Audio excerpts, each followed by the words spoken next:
አቤት አቤት ምቀኛ ሸረኛን ያዝልኝ ወዳጅ መስሎ ከሚቀርበኝ ጠላት ሰውረኝ። አዎ እቺን አንድ ስኒ ቡናዬን ገጭ አረግና አሁን ቀኔን ፏ አብዬ ነው ሙለው። አቤት ጌታ ሆይ በቀኝ ያሳደርከኝ አምላክ በቀኝ አውለኝ።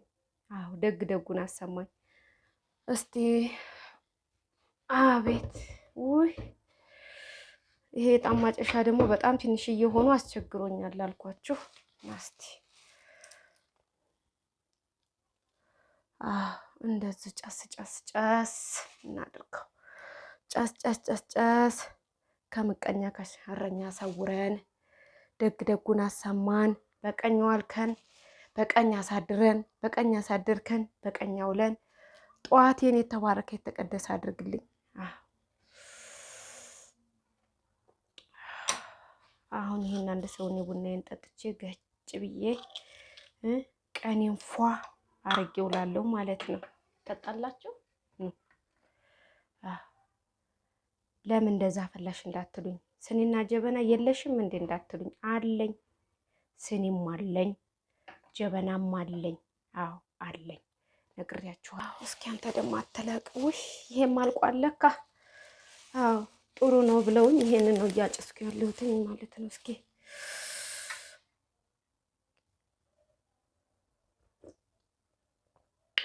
ቤት ሸጋ ነው፣ ሸጋ የሆነ ቡና ነው። ጠላችሁ እናንተ ስኔን አላሳየኋችሁም። ቆይ ላሳያችሁ። እናቴ አያችኋት ስታምር። ያው ዋት ጭስ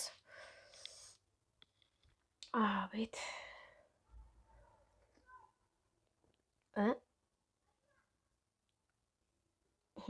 ምንድን ነው የምሰማው? እኔ ያላልኳችሁም። ልጅቷ አረብ ሀገር የኖረችው አሳጥረን የምነግራችሁ የሰማችሁ ነው። የእስልምና ሃይማኖት ተከታይ ናት። ቤተሰቦቿ የምትሰራውን ገንዘብ አጠፉባት። ምን አሉባት? ገንዘቧን አጠፉባት። ብሯ ለ7 ዓመት ለፍታ ሰራች። ከ7 ዓመት በኋላ እናቷ ጋር ስትመጣ እናት ተጨነቀች። ለወንድሞቿ ያንን ብር ነግዳለን ብለው ከእናቷ ብሩን አባክነውባታል። የ7 ዓመት ልፋቷ ባዶ ሆኗል። ተስፋ ቆረጠችና በር ዘግታ ራሷን ልታጠፋ ስትል ቀኑ 27 ነው። ማን ነው 27? ማን ነው ዕለቱ? መድኃኒዓለም። አሁን መድኃኒዓለምን አይቼ የማታምን ሴት ምን ያገናኛቸዋል ካላችሁ፣ በኢትዮጵያ የገጠር ከተማ ላይ ነው የኖረችው። ጎረቤቶቿ ክርስቲያኖች ናቸው። ትምህርት ቤት የምትሄድ አብረዋት የተማሩ ልጆች የመድኃኒዓለም ቤተክርስቲያን የሰንበት ትምህርት ቤት አገልጋዮች ናቸው። በመጋቢት 27 እና በጥቅምት 27 ቀን እየተደበቀች ሰው ሳያት ከጓደኞቿ ጋር መድኃኒዓለም ለማግኘት ትሄዳለች። ቀጥሎ ደግሞ ሶስተኛው የጥምቀት ዕለት የምን ቀን? የመድኃኒዓለምን ታቦት እንሸኝሏትና ልጆች ኢንቫይት ያደርጓል። በጣም የሚገርም እኮ ነው። ጠርተዋት ሄድና ታቦት አንግሳ አታውቅም፣ ዘምራለች፣ አታምንበትም፣ አጨብጭባለች፣ እልል ብላለች። ከጓደኞቿ ጋር ለዓመት ያደርሰን ብላ ትመጣለች። ዓለም ሀገር ሄደችው ልጅ ናት። ዕለቱን አሰበች። ማን ነው? ራሷ ምን ልትል ነበር? መድኃኒዓለም ክርስቲያኖች ያምሩብሃል፣ ብዙ ነገርን ታደርግላቸዋለህ፣ እኔ አላምንብህም፣ ራሴን ላጠፋ ነው። ለምን ቀኔን አስታወስኩት? ለምን አንተን እንዳስብ አደረከኝ? ራሴን ባጠፋ ይሻለኝ ነበር እኮ ብላ ምርር ብላ አለቀሰችና በሩን ከፍታ ወጣች። ስልክ አነሳችና ለአሰሪዎቿ አረብ ሀገር ደወለች። ታለቅሳለች። ምን ሆነሻል? ወደዛው ልመጣ ነው፣ ትኬት ላኩልኝ፣ የሆንሽው ነገር ንገሪኝ፣ ቤተሰቦቼ ብሬን አጣባከኑብኝ። የ7 ዓመት ብር? አዎ እኛ እኮ የምንወድሽ ሰራተኛችን ነሽ፣ ብር ደግሞ ጨምረንልሻል፣ ትኬት ገዝተን እንጠራሻለን ብለው ትኬት ገዙላትና ድጋሚ ስደት ሄደች። እኔ ብያችሁ እኮ ነበር በቀደም ለታ ማለት ነው፣ ብያችሁ ነበረ። ሁሉም የሚወዳችሁ ሲኖራችሁ ነው። እናትም አባትም እህትም ወንድምም የሚወዷችሁ ሲኖራችሁ ነው። ይቺ መኔ ስትኖር ነው። አዎ ነግሬያችሁ ነበረ እኔ በቀደም ማለት ነው። አቤት ሸጋ የሆነ ቡና ነው። በስማ እስኪ ጨስ ጨስ በል አንተ ደግሞ። እንደዋልኳችሁ የጣን ማጨሻዬ ትንሽ እያነሳ አላለብኝም? አንሶብኛል አይደለ? ቆይ አሁን ከፍ ያለውን እገዛለሁ። ይሄ በጣም ትንሽ ነው ማለት ነው። ስንዴት የሄደችበትን ቀን በወሩ 27 ነው። ማን ነው ቀኑ? ከሞት አድኖ ተስፋ ቀጥሎና የላካት ማን ነው? መድኃኒዓለም ተስፋ አድርጓት ወጣች። ሄደች አረብ ሀገር 2 ዓመት 3 ዓመት የሰራችውን ብር የትም አላከችም፣ አጠራቀመችው ራሷ ይዛ። አንዱ በፌስቡክ ያወራታል፣ በሚያባብል ቁልምጫ ቀን ይነግራታል። ልቧ ተከፈለ። የሰማችሁ ነው። በስደት ግን ጊዜሽ አይባክንም፣ ነይና ኢትዮጵያ እንኑር አላት። እንግዲያውስ ረጅሙን ጊዜ አብረን የምትኖር ከሆነ ማብላ የ3 ዓመቱን የሰበሰበችውን ብር ለዚህ ላከችለት። እናት አልታመነችም፣ ወንድም አልታመነም። የማታውቀውን ሰው አምና በፌስቡክ ያወቀችውን ሰው 3 ዓመት ብር አላከችለትና ኢትዮጵያ ድንገት መጣች። እሱ ቤት እየሰራው ነው የሚላት። ልክ ቦሌ ዓለም አቀፍ ኤርፖርት ላይ እንደደረሰች ባል ለተባለው ሰውዬ ስልክ አነሳችና ስትደውል መጥቻለሁ አለች። መቼም እናንተ ሰርፕራይዝ ነው። ውይ ገና የቀደሁትን ቡና አሁን ገና በመጨረሴ እንደው ሰላም አውለኝ ያልኩ ሴትዮ አሁን ደግሞ ምን ሊያሰማኝ ነው ስልክ የሚደወልልኝ? ውይ የኔ ፍቅር ነው ይሄስ። ቆይ አንተንማ ኪችን ሆኜ አላወራህም፣ ሶፋ ላይ ሆኜ ነው የማወራህ። አዎ ና ሄላ ወይ የኔ ፍቅር፣ ደህና ነኝ። ደህና ነህ? በጣም ደህና ነኝ። እንዴት እንደናፈከኝ ብታይ። አዎ በጣም ነው የናፈከኝ። በጣም በጣም ነው የናፈከኝ። እውነት ዛሬ እንዴት እንዳደርኩ ማበነገረክ። በህልሜ ሁሉ ስትመጣብኝ ነው ያደርከው። ወይኔ የኔ ፍቅር ደግሞ እኔም ውድድ ነው ማደርግህ። በጣም ነው ማፈቅርክ። እሺ ችግር የለውም። አረ አሁን ስራዬን ጨርሼ ቁጭ ብያለሁኝ። ማዳሚ አያይ ማዳሜን ተዋት፣ ሄዳለች። ምን አባቷ አውቄላት። አራይ መልሳት እዛው ያስቀራት። ምን አልከኝ የኔ ፍቅር? ስልኬ የተሰረቀብኝ። ምን ችግር አለው ታዲያ? እኔ ያለው አይደለ እንዴ? እገዛልሃለሁ። አው ሰው ያልያዘውን ነው ገዝቼ የምልክልክ። እንደውም ነገ ተነገ ወዲያ የምትመጣለች፣ ለሷ ልክልሃለሁ በቃ። እረ አታስብ፣ ችግር የለውም። እሺ የኔ ፍቅር ግን ደህና ነህ አይደለ? በቀደም የላኩልህ ብር ደርሶሃል አይደለ? እሺ ስለዚህ የቤት ኪራይንም ከፍለሃል። እሺ በቃ ነገ ተነገ ወዲያ ለምትመጣዋ ደግሞ ስልክህን ገዝቼ እልክልሃለሁ።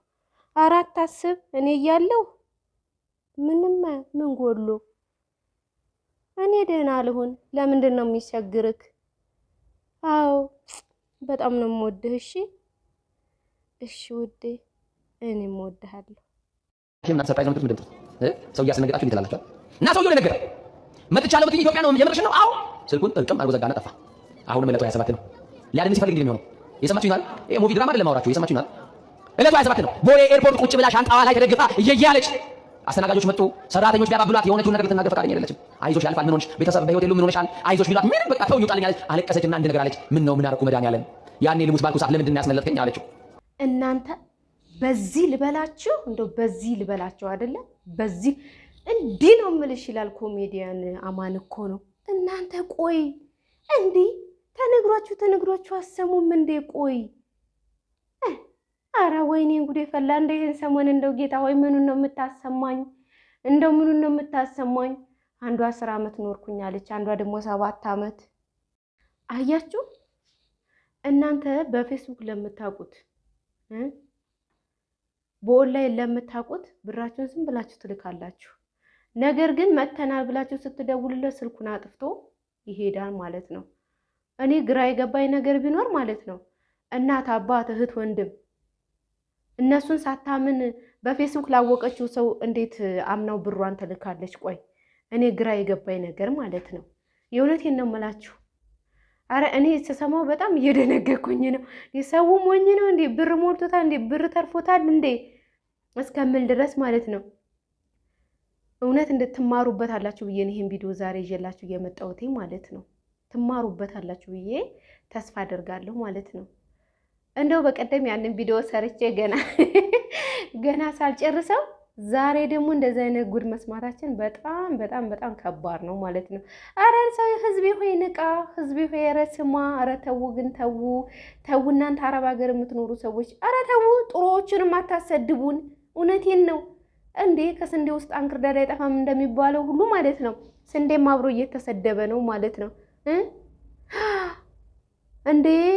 ከኑጋ ያለህ ምንድነው አብረህ ተወቀጥ የሚባል ተረት አለ ማለት ነው እንዴ።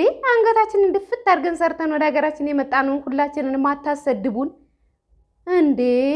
ጉድ እኮ ነው። ኧረ እኔ በጣም እየገረመኝ ነው። አሁንስ በጣም በጣም በጣም በጣም እየደነቀኝ ነው ህዝቤ ሆይ ማለት ነው። ለማንኛውም አረብ ሀገር ያላችሁ ሰዎች ተጠንቀቁ። በተለይ አሁን ላይ በተለይ ኑሮ ስለተወደደ አጭበርባሪውን በዛው ልክ በስቷል ማለት ነው። እና ወደድኩሽ፣ አፈቀርኩሽ፣ ሞትኩልሽ ለሚላችሁ ሰው ብራችሁን እየቆጠራችሁ አትስጡ። ብራችሁን ያዙ። ያለበለዚያ ይኸውላችሁ በዚህ በሽፋጣ ነው። እንዲህ ነው የምላችሁ እንደ ኮሜዲያን አማን ማለት ነው። መቼም ሰምታችሁታል አይደለ? እሱን ወዲያውኑ ይሄ ሰው መድኃኒዓለም ምን እንዳሳሰበው አይታወቅም። የዘጋባትን ስልክ መለሰና እያለቀሰች እያለ ደወለላት። ተስፋ ስቆርጥ ይመጣል መድኃኒዓለም ታመ እየሰራ ነው። ስልኩን ደወለላት፣ አላመነችም። አወራት ምን ብሎ የኔ እናት ብርሽን ግማሹን አጥቼ ግማሹን ይዣለሁ፣ አትቀየሚ፣ ሰርተን እናገኛለን ነው ያላት። ተስፋ ነገር ይሄም ተስፋ ነው ብላ ያለበት ቦታ ላዳ ኮንትራት ይዛ በታክሲ እሱ ያለበት ቦታ ሄደች። ወደ ቡራዩ አካባቢ ቤት ተከራይተው ጀመሩ። አብረው እየኖሩ ቤተሰቦቿ ኢትዮጵያ እንደመጣች ማላሻ ትታለች። ጸንሳ ነው ባለካና ልጅ ወለደች። ሰማችሁ? እና ልጅ ወለደች። አንድ ዓመት ሁለት ዓመት ልጁ እያደገ መጣ። እሱ የቀን ስራ እየሰራ እያሳደገች ቤት መኖር ጀመረች። እናንተ የወለዳችሁ ሲደርቢ ልጆቻችሁ 2 ዓመት ወይ 1 ዓመት ሲደርስ ምን እንዲሆንላችሁ የምትፈልጉት? በእግራቸው እንዲቆሙ በአፋቸው እማዬ አባዬ ብለው እንዲናገሩ አይደል? እውነት አሰብ ዋሽው እንዴ? እውነት ነው። ይሄ ልጅ 2 ዓመት 3 ዓመት 4 ዓመት ቢጠብቁት በእግሩ መቆም አይችልም። ሲያቆሙት እግሩ ጥፍ ይላል። እማዬ አባዬ ብለው አፉን አልፈታም፣ መናገር ለቃስ አይችልም። ከዛውን ጊዜው እየጨመረ መጣ። በሱ ጋር አይተወለዱ ልጆቹ ትምህርት ቤት ገቡ። እሱ ግን በእግሩ መቆም አይችልም፣ በአፉ መናገር አይችልምና ከእናቱ ጋር ቤት ውስጥ ታገረ። ይህ ነገር አሰበች። መድኃኒዓለም ልጆኝ የዘመረ ልኬ ታቦትን ሸኝቼ በንግስ ቀን ተደብቄ ከጓደኞቼ ጋር መጥቼ በእጄ አጨብጭቤ አፌን ልዬ አመስግኜ ልጄንማ ትፈታልኛለህ ብላ ክርስቲያን ጓደኛዋ ጋር ስልክ ደወለች። ምንድነው እህቴ ላግዝሽ? ነጠላ ይዘሽልኝ ቤቴ ነው ያለ። ምን ይዘሽልኝ? አላመነችም ጓደኛዋ። አንቺ ነሽ እንደዚህ ብትይኝ፣ አዎ ነጠላ ላምጣልሽ? አዎ የልጅ መድኃኒዓለም ጋር መፍትሄ ያለው ማለት ነው። ህይወት ያለው ማለት ነው። ሰላም ያለው ማለት ነው። መድኃኒዓለም ያለው ስትል ይበልጥ ደንግጣ ነጠላውን ይዛ ሩጫዋል። ይሄው ነጠላው የራሷ ልጅ አለቀችና ነጠላውን ክርስቲያኖች እንደነሱ ለብሳ ከታ መድኃኒዓለም ይባላል እሱ አካባቢ እዛ መድኃኒዓለም መጣችና ሰው ሳያት ቤተ መቅደሱ በድል ላይ ተንከባለለች። ዶሲ ከብዳችሁ እናልቅሱበት መድኃኒዓለም ምን ያቀርባል? ይሁን ማለት እያያለች መድኃኒዓለም ከሞት አደረፈኝ ደግሞ ሊሰጠኝ መዝናኛ እያልኩኝ በእግሩ አይቆምም ልጄ፣ በአፉም አይናገርም ልጄ እማዬ ብሎ እንዲጠራኝ እፈልጋለሁ። በእግሩ ሊቆም ከልጆቹ ጓደኞቹ ጋር ትምህርት ቤት እንዲገባ እፈልጋለሁ። እባክህን አለችና ለመነችው። እየፈወስክልኝ እንደሆነ እግሩንም ፈተህ አፉንም ከፍተህ ይሄንን ታምር ካሳየኝ እኔም ልጄም ባሌም ክርስቲያን ሆነን እንጠመቃለን። ሰማችሁ? ክርስቲያን ጓደኛዋ በርቀት ሆና ትጠብቃለች። አልቅሳ ስትጨርስ ወደ ጓደኛዋ ጋር መጣች። ጸለየች። አዎ ተነፈሻ ፈለለኝ መድኃኒዓለም ሰምቶኛል ማለት ነው አለች። መድኃኒዓለም ሁላችን ጸሎት ይስማ። እኛ ለካ ያቺ ማታምሯ ሴት ወደ ቤት ከመሄድሽ በፊት አንድ ነገር አድርጊ አለቻት። ጸበል ስላለ በዚህ ቦታ ጠዋት ጠዋት ልጅቷን ተሻሽ ጠምቂው አለቻት። ይሻለች የመጀመሪያው ቀን ልጇን ይዛ አብራ ከልጇ ጋር ገብታ መቆም የማይችለው ልጇ እግሯን ዝግታ ተጸበል ወድቃ ልጇን ደግሞ በእጇ ታቅፋ ጉሮሮን ከፍታ ጥላ የሚወደውን ጸበል በልጇ ውስጥ እንዲገባ ቶሎ አፉ ከተከፈተልኝ ብላ ጉሮሮ ከፍታለችና ትን ይለዋል ልጁ። ኧረ ተቀናጁ ልጅ ጸበል እኮ በባህል እያስቀማሽበት ነው እያለ እሷ የልጁ አይደለም እያለቀሰች ሌላ ቦታ ሄዳለች። ባሳ ልጁ ግን ጉሮሮ አፉ ውስጥ እንዲገባ ጸበሉ ይገባል። ከሆነ ሰዓት በኋላ ስታይ ጸበሉ በአፉ ውስጥ እየወረደ ነው። ልጁ ደግሞ ትን እያለው ነው። ልጇን እንደገና ደንግጣ አፍንጫውን ይዛ ድንገት ልጄ ስትለው አቤት እማዬ አላት። ለካ በዛ ሰዓት ልጁ ተከፍቶለታል ጉሮሮ። የተዘጋውን የሚከፍት መድኃኒዓለም በዛ ቅጽበት ለካ የተዘጋውን የልጁ አንደበት ተከፍቶለታል። መድኃኒዓለም የለም የሚሳነው አማኑኤል የለም የሚሳነው እሱ ቃል ሲናገር ተራራ ሜዳ ነው። መድኃኒዓለም የለም የሚሳነው መድኃኒዓለም የለም የሚሳነው አማኑኤል የለም የሚሳነው እሱ ቃል ሲናገር ተራራ ሜዳ ነው። መድኃኒዓለም የለም የሚሳነው። ማንኛውም ይህንን ቪዲዮ ወደ እናንተ እያቀረብኩላችሁ ትማሩበታላችሁ ብዬ ነው ማለት ነው። የዛሬ ቪዲዮ ይህንን ይመስል ነበረ። በቀጣይ በሌላ ቪዲዮ እስከምንገናኝ ድረስ ብያላችሁበት ቸር ሰንብቱ። እንደተለመደው ለዚህ ቻናል አዳዲስ ቤተሰቦች ካላችሁ ቻናሉን ላይክ እና ሰብስክራይብ በማድረግ አበረታቱኝ። ነባሮች ሀሳብ አስተያየታችሁን በኮሜንት አስቀምጡልኝ። በጣም ነው የምወዳችሁ፣ በጣም ነው የማከብራችሁ። በያላችሁበት ሰላማችሁ ይብዛልኝ።